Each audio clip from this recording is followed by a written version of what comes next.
I love it.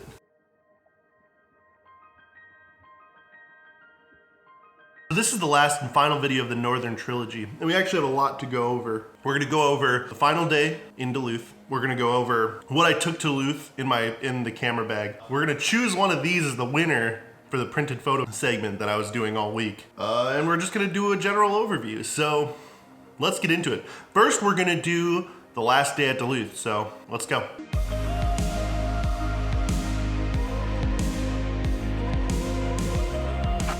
It's the third and final day of this trip, which is actually more like a travel day, back to home, because it's actually Easter today. And we're gonna go spend it with our parents. We're checking out of the Airbnb, and the Airbnb was actually amazing. It was really comfortable. It was a nice little basement area that was really well furnished, so that was really cool. Mom's well furnished. We're packed up. I think we're gonna do something until 12, because I think that's when we're gonna leave, so. Let's wrap it up. Let's go do something. All right, well, we're going back to Canal Park. Roll out. Look who it is. Psych, we're going to a lighthouse in Superior, Wisconsin. Wisconsin, baby, here we go. Changing the state line. Hello. We are going to Wisconsin. Say something. Something? So funny. I'm getting some serious beach vibes from this place. Did you guys right? Oh, this is like straight up sand. The beautiful sounds of the ocean. I love that. It's not an ocean though, it's just a lake. This is a lake. Guys, if you're in nature, respect nature and don't leave your fires going. Come on. Look at this. There's nobody here, and there's a fire going next to a freaking dry brush field. Like, that'd go up in flames. Freaking logs over here. Don't be f***ing idiots.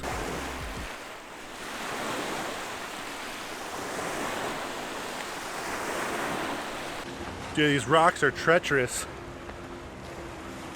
We actually came to this spot as kids once, and it seems so much bigger then, so much longer, further out to the lighthouse. So weird how that goes. This really is just a beautiful spot for taking photos and video. And it really does feel kind of like the ocean. Like, there's a white sand beach. Usually the beaches on Superior are either black sand or a little darker. And then you just have a lighthouse, and you actually can't see the other side of the lake because Lake Superior is so huge. Yeah, we're just gonna explore this and walking out the lighthouse now, so let's go.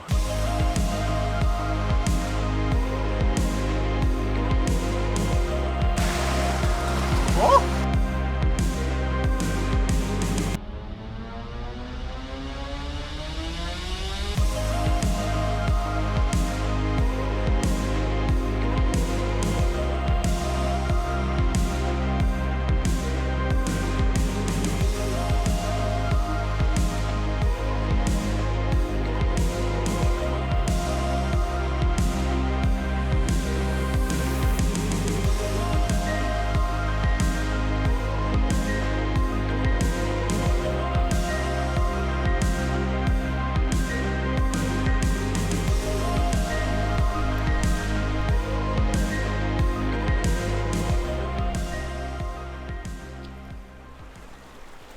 Well, that's it. That's the final part of our trip up north. What an amazing trip. It was just so much fun, such a good time, such a good getaway, and it felt really good. Seriously, really good to get away.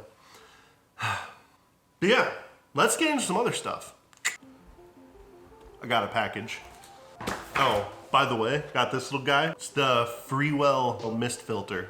Actually, this thing's really cool. This is Freewell's magnetic filter system. Best part about this is that if you have one of Freewell's ND filters, they use magnets for like everything, man. They got like magnetic lens covers, and then you can just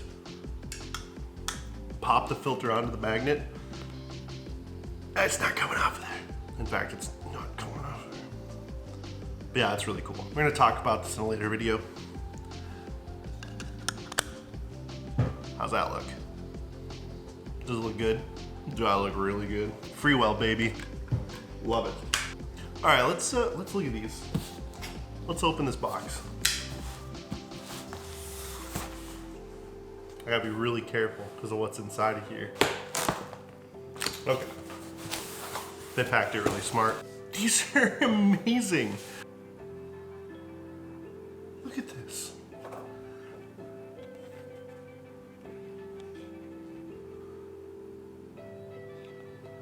I love it. Look at this one. It's beautiful. These are incredible. I think the winners have to be between this one and this one. And I think it's this one wins.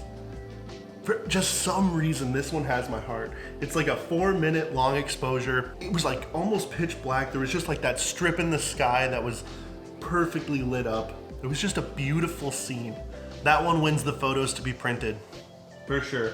Dude, look at all these. This one's Sarah's, that one's mine. This one's Sarah's, look at that.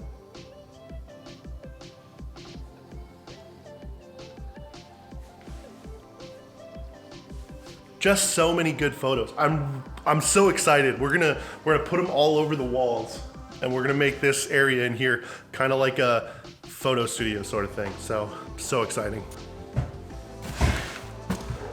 So let's talk a little bit about what I brought on this trip, gear-wise, that made this trip possible, so that I could pack pretty much into one backpack and take a weekend trip. So first I was shooting on my brand new Fuji X-T3. It was the first time I had done like a weekend trip with it, which was so, dude, it performed so well. There were like a couple times when user error, I hadn't set up my buttons yet on the camera, and I had accidentally or screwing up my focus. And so I would like be filming myself, and you can't see yourself on the Fuji X-T3, so you might miss focus on selfie shots or self shots. I miss focus on like shots like this by far. This is so cool. Let's explore. It's actually hilarious. This one here, dude, I kind of just have to sit and appreciate and be in awe of this camera. I was talking about how good the Fuji was, and it missed focus on me. So good one, Fuji, you're a real trickster. But yeah, so Fuji X-T3, the Fujinon 18-55 f 2.8 to f4. It's an amazing kit lens. So I took that one. I had the Nikon lenses. This is the Nikon Nikkor 50mm lens. I had that one with me, and that was what I shot on. I have the Rode Video Micro on top of the camera doing the audio work, and just an Amazon tripod. For the weekend, I had 2 batteries. If you're doing a really long day, I would recommend more like 3 batteries, especially if you're shooting video, because I burned through both batteries on the second day. The first day, that was fine, but the second day, I burned through both batteries and actually had to take one of Sarah's batteries because she only shoots photos. You don't need batteries for photos. You need batteries for video. Everybody knows that. So yeah, 2 batteries. I took this Aperture Amaran small light. This thing actually helped a lot. If nothing else, it helped for like lighting just like areas so we could see, or like when it got really dark, being able to see the buttons on your camera and everything. And also, I did this one as well. I took this flashlight because every good camera bag needs a flashlight. Of course, we've got the Nintendo Switch. Never leave home without it. That was my kit for the weekend. It fit into one backpack. I just grabbed that backpack and went every day and made it super easy to travel. Overall, this Duluth trip was amazing. I don't think there was a single day where we didn't do something really exciting. And it was really fun just being up there with Sarah and David, and they're really adventurous as well. And so it kind of just works out. We all just kind of work together to have some fun adventures. And so that's Duluth. That's part 3. That's the end of this series. But that's it this week. Thanks for watching. Don't forget to like, comment, and subscribe. And I will see you in the next one. Peace.